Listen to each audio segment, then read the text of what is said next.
Ito, panoorin natin, no? O, pasok. Ikinatuwa ng Nobel laureate at Rappler CEO na si O, meron pa silang ganun. Nobel laureate at Rappler CEO. Talagang ano, no? Parang gusto ko magkaroon ng ganyang pangalan, eh. Gaward Awardee. Banat Bay. Nakulong dahil sa drone. Ay, parang ganun, no? Ang pangit. Gawad Award America. Mali. Gawad America Awardee Vlogger Banat Bay nakulong sa Japan dahil nagpalipad ng drone. O, di ba? Ganda na sana eh. Gawad America Awardee Vlogger Banat Bay. Kasi ang birang buhay. Tapos kasunod nakulong, eh, no? Maria Ressa ang pagpapawalang sala sa kanya ng korte sa kasong tax evasion. Inabsuelto ng Pasig City Regional Trial Court Bench 157 si Ressa sa kasong may kinalaman sa VAT return ng Rappler noong 2015.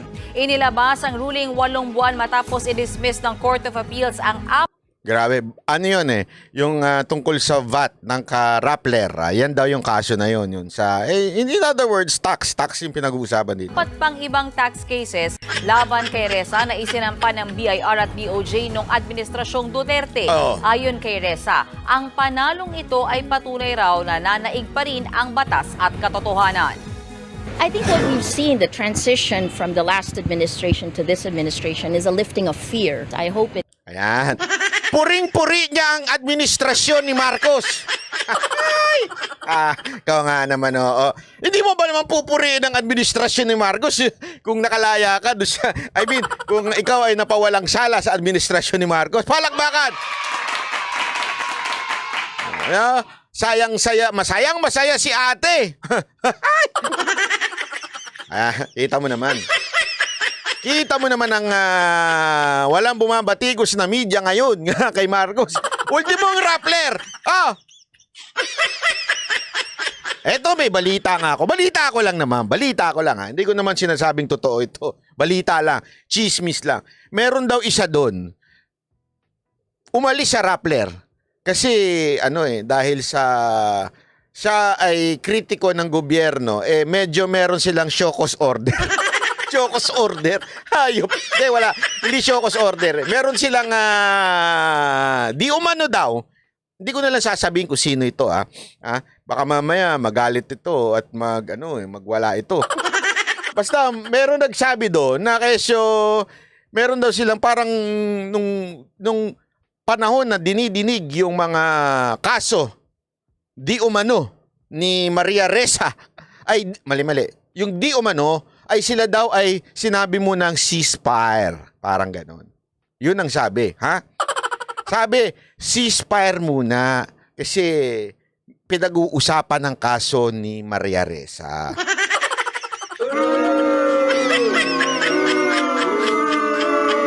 At etong tao na ito ay hindi nakatiis. Kasi anong ceasefire pinagsasabi mo? So, umalis na lang siya sa Rappler. Naku po.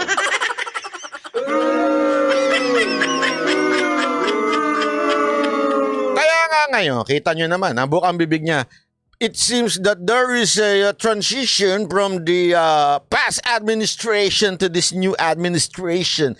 Parang bumabalik na daw ang pakinggan nyo ulit. At katotohanan. I think what we've seen, the transition from the last administration to this administration, is a lifting of fear. Sa madaling salita, from the transition from the last administration to this administration is the lifting of fear. Sa madaling salita, dito daw itong administrasyon ni Marcos, wala nang katakot-takot. Ibig sabihin, hindi na daw sila natatakot dahil, syempre, friendship na kayo eh. Matatakot ka ba kung friendship na kayo? Kaya nga, ito ang lagi nating sinasabi. Ano ang ating sinasabi dito? Ito na po ang tinatawag nating Bagong Pilipinas, bagong mukha. Bagong Pilipinas, bagong mukha. Ayan na ho ang to the point na dito sa Bagong Pilipinas, ang tax ay hindi masyadong importante. Bagong Pilipinas, bagong mukha. Ganun na daw kasi ngayon.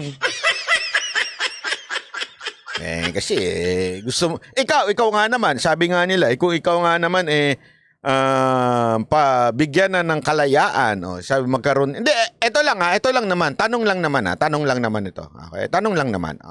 Kunwari, ikaw, may kaso ka. Kasi tandaan ninyo yung alam niyo yung Godfather, 'di ba? Yung sila Al Capone. Kahit nga po yung sa Narcos, yung drug lord. Hindi naman siya dinadali sa drugs eh. Lagi silang dinadali through tax. Bakit to tax? Kasi nga po, yung tax, ang hirap po niyan i-deny eh. Yung mga korupsyon, drugs, minsan si Escobar, napapalusutan yan eh. Nadadali yan, madaling palusutan yan, lalo na kung wala naman sa'yo yung possession. Tapos, kunwari, meron mga na-raid, wala naman sa pangalan mo, napapalusutan yan. Pero ang hindi napapalusutan at mahirap palusutan ay ang tax. Kaya diyan nadali ho ang si Al Capone, diyan po nadali ang si Escobar, tax ang dinadali sa kanila. Bakit to? Paano sila nagkakaroon ng possession na sobrang yaman, sobrang dami, tapos yung tax na binabayaran ganito lang. Diba? Diyan ho nadadali. Okay? Sa tax. Ngayon, diyan dapat madadali si Maria Ressa sa tax sa binabayaran ng Rappler. Kasi hindi mo hindi mo madadaya yan. Pero ngayon, mukhang hindi na ganun kahalaga ang ang tax. Bakit kanyo? Baka masilip pa yung real tax ni ni Da Junior, baka masilip pa yun, di ba? Yung tax niya na dun sa real estate niya. O baka yung estate tax niya, baka masilip pa. Baka mabalik-balikan pa ng media. Kasi ngayon, parang wala na yun eh. Di ba? Noon, talagang grabe issue dyan sa estate tax. Lahat ng media, pinireport yun. Ngayon, wala na. Kanya-kanya na. Bahala na kayo sa tax nyo. Di ba? I hope it isn't the calm before the storm, and we hope that this, as we've seen in other cases that have been resolved, that rule of law is stronger, that facts remain. Last year, Biglang isipin mo, rule of law, stronger na daw ngayon. Parang nung panahon ni Duterte, matindi ang hindi pagsunod sa rule of law. Tapos ngayon, as in puring-puri siya dito eh. Alata na, nayari na. January, I said facts win. Facts daw. Ngayon wala na masyadong, hindi na sila ganun sa fake news, facts na. Pambira, oo. Pambira nga naman, Grabe ang ang kabig, Grabe ang parang, alam mo ang tawag dito? Ninja. Bakit ninja? Kasi, alam mo naman dun sa Marilaki, di ba? Pagka, anong tawag doon? Yung bumibanking? Ninja yun eh. Ninja 400. Bebanking ng ganun, di ba? Yan yung mga magagaling sa bankingan eh. Ninja. Parang ninja to si bumenking biglang bumuelta pa U-turn ng banking. Truth wins, and we can continue. Justice. Yes, thank you. Facts win, truth wins, justice wins. Ayun. So, wala na. Tapos na laban. Sa madaling salita, absuelto na ang lahat ng mga nadiskubre natin noon na pinakita pa yan, binalita pa yan, mga nadiskubreng di umanong mga alanganin pagdating sa Rappler. Ngayon, wala na siya. Sasabihin ng iba, banat bay, wala namang kinalaman si Marcos dyan. Wala namang kinalaman ng administrasyon niya. Ba't mo naman sinisisi? Executive branch si Marcos, judiciary naman yan. Ang di-decide naman yan, judiciary. Wala namang kinalaman si Marcos dyan. Masyado ka naman bias with ED, para sa mga tanso. Anyway, ito lang naman kasimple yan. Okay? Tandaan ninyo, sino umuusig dyan? Sabihin na natin, yung totoo naman, yung judge, wala akong kinalaman. Remember, the judge can only judge according to the evidence presented by dito sa punto na ito, walang iba kung hindi ho yung prosecutor, di ba? Kung ito hong gobyerno natin, galing saan? Sa DOJ. Sabihin niya nang umuusig eh. Oh, yan ang umuusig. Tandaan niyo ang umuusig diyan, siyempre lahat ng evidence from BIR, kasi tax yan eh. Oh, BIR, tapos DOJ ang didiskarte. So, ano ba nga naman ang gagawin ng judge if ang pinresent sa kanila ay mahina? Wala silang choice kung hindi i-dismiss yung case o i-absuelto yung ali. Bakit? Mahina yung case eh. Ganun lang naman kasimple. So, ibig mo bang sabihin? Ako kasi naniniwala ako, hindi bobo mga prosecutor natin. Sa totoo lang ako naniniwala ako, napakahirap maging state prosecutor eh. Sa totoo lang, ang hirap po maging ganyan. Talagang gagapang ka sa matindi dyan. Kasi ano yan eh, karangalan yan, state prosecutor ka eh, di ba? Hindi ho yan mga ano na tao. Pero remember, the state prosecutor, hawak ho yan ng DOJ, hawak ng sekretary ng DOJ, at ang sekretary ng DOJ, hawak ng presidente. Di ba? So ibig sabihin, if the evidence presented in court ay mahina, ay maaaring ma-dismiss. Ay, talagang dismiss yan, di ba? So, ibig ko lang sabihin po, sa malamang, mahina. Di ba?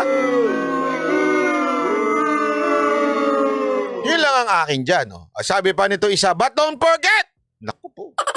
May ganyang bagay, ha? But don't forget! Tambaloslos, make calls when they want and needed. Naku po! Victoria's Lucky Penny, you have a point. Ako kasi ayoko sanang ipasok yan eh. Kasi siyempre, hindi pa naman proven yan. Okay? Yan po ay case lang, final ng doon. Kasi tandaan natin, yung balita na yon, yung papel na yon, yung news na yon, ano pa lang naman yan? Case pa lang na final sa Amerika. So, hindi pa yan proven. Although, malakas daw yung ganong klaseng kasi kita naman siguro by circumstances evidence. Hindi kasi, di ba, nagbago eh. Ibig sabihin, nagbago yung desisyon nung Supreme Court pagdating doon sa Okada. So, ibig sabihin, may nangyari. Hindi lang natin masabing directing na talagang yung Supreme Court Justice natawagan. Di ba? But the fact remains, nagbago ang desisyon nila. Okay? And merong case sa US na nagsasabing tinawagan ni Tambaloslos. Di ba?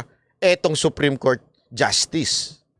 Pero, again, ako, I still, ayoko kasing I still have hope naman sa Supreme Court natin. And meron pa rin naman akong hope na not everyone can be bought o natin. Ayoko kasing as much as possible, ayoko namang siraan o sabihin sa inyo na ganyan na ang Supreme Court natin. Hindi naman ganun. Ayoko naman kasi hindi maganda.